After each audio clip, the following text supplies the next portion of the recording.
Hello guys, வணக்கம். என் பேர் Emmanuel. இப்போ புதுசா தமிழ் திரையுலகத்திலிருந்து ஒருத்தர் இப்ப புதுசா கட்சி ஆரம்பிச்சு வந்திருக்காரு. அவரு ஜோசப் விஜய். அவரு கிறிஸ்தவரா இருக்கிறதுனாலேயே நம்ம அவருக்கு ஓட்டு போடலாமா? தமிழ்நாட்டில் உள்ள கிறிஸ்தவர்கள்லாம் கிறிஸ்தவரான ஜோசப் விஜய் அவர்களுக்கு வாக்களிப்பாங்க வர தேர்தல்ல அப்படின்னு பெரும்பாலும் எல்லா செய்தி ஊடகங்களிலும், யூடியூப் போன்ற ஊடகங்களிலும் எல்லாருமே விவாதிக்கிறாங்க. சில கிறிஸ்தவ பாதிரிமார்களையும், எல்லாரையும் இல்ல, ஒரு சில கிறிஸ்தவ பாதிரிமார்களையும் தாவேகா தலைவர் விஜய்க்கு ஆதரவு தெரிவிக்கும் குறிப்பிட்ட அளவுள்ள கிறிஸ்தவ மக்கள் பார்க்க முடியுது. இப்படிப்பட்ட இந்த காலகட்டத்துல நமக்கு முன் வாழ்ந்த மக்கள் தலைவர்களா இருந்த சிலர் பின்பற்றிய கொள்கைகளை பத்தி நான் உங்ககிட்ட பேச விரும்புறேன். அந்த கொள்கைகளை எளிமையா உங்ககிட்ட சொல்ல விரும்புறேன். காரல் மார்க்ஸ் அப்படிங்கிற தத்துவ மேதை சொன்னார், அனைவருக்கும் தேநீர் வழங்குங்கள் அப்படின்னு சொன்னார். அதாவது கிவ் டீ டு எவ்ரிஒன் அப்படின்னு கார்ல் மார்க்ஸ் சொன்னார். தந்தை பெரியார் என்ன சொன்னார் என்றால், எல்லோருக்கும் ஒரே அளவில் அந்த தேநீரை கொடுங்கள் அப்படின்னு தந்தை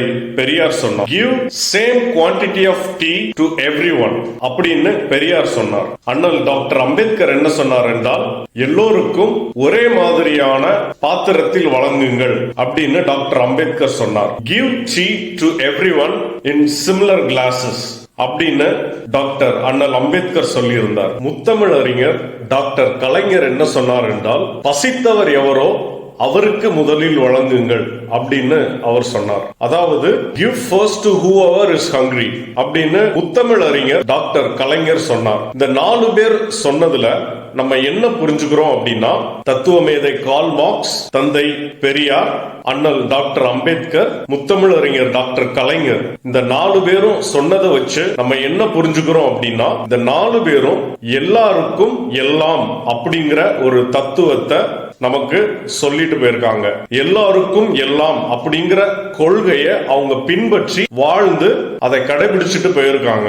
எல்லோருக்கும் எல்லாம் அப்படிங்கிற அந்த கொள்கையை தமிழ்நாட்டில் டாக்டர் கலைஞர் அவர்களும் பேரறிஞர் அண்ணா அவர்களும் கடைபிடிச்சதுனாலதான் தமிழ்நாட்டில் இன்னமும் கிறிஸ்தவம், இயேசு கிறிஸ்துவோட ரட்சிப்பு எல்லா மக்களிடத்திலும் தங்கு தடையின்றி போய்கொண்டிருக்கிறது.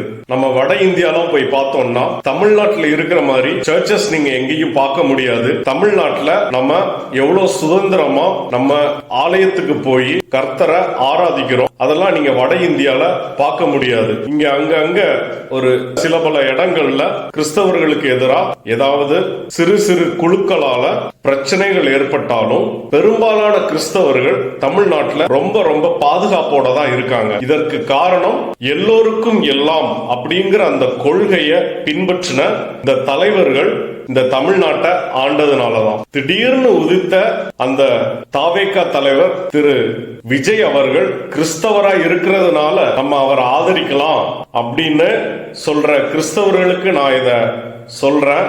நம்ம இந்த தமிழ்நாட்டில் மத சிறுபான்மையினரா இருந்தாலும் இந்த தமிழ்நாட்டில் எல்லா மக்களும் மாதிரியும் ரொம்ப சுதந்திரமா நம்ம வாழ்ந்துட்டு இருக்கோம். சுதந்திரமா நம்மளோட விசுவாசத்தை நம்ம இங்க பின்பற்றிட்டு வரோம். இதற்கு காரணம் எல்லோருக்கும் எல்லாம் அப்படிங்கிற அந்த கொள்கை தான்.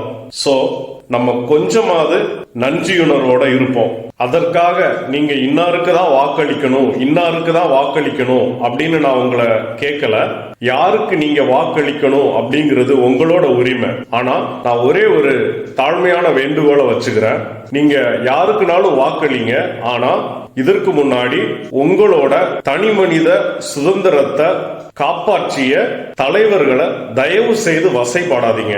ஏன்னா அந்த தலைவர்கள் பின்பற்றின கொள்கைகளால தான் தமிழ்நாட்டில் நம்ம இவ்வளவு சுதந்திரமா, இவ்வளவு சமாதானமா வாழ்ந்துட்டு இருக்கோம். சோ நீங்க அவர்களை ஆதரிக்கவில்லை என்றாலும், அவர்களுக்கு வாக்களிக்கவில்லை என்றாலும் தயவு செய்து வசைப்பாடாம இருங்க. கொஞ்சமாவது நம்ம நன்றியுணர்வோட இருப்போம். ஓகே, தேங்க்ஸ் ஃபார் வாட்சிங். பாய்.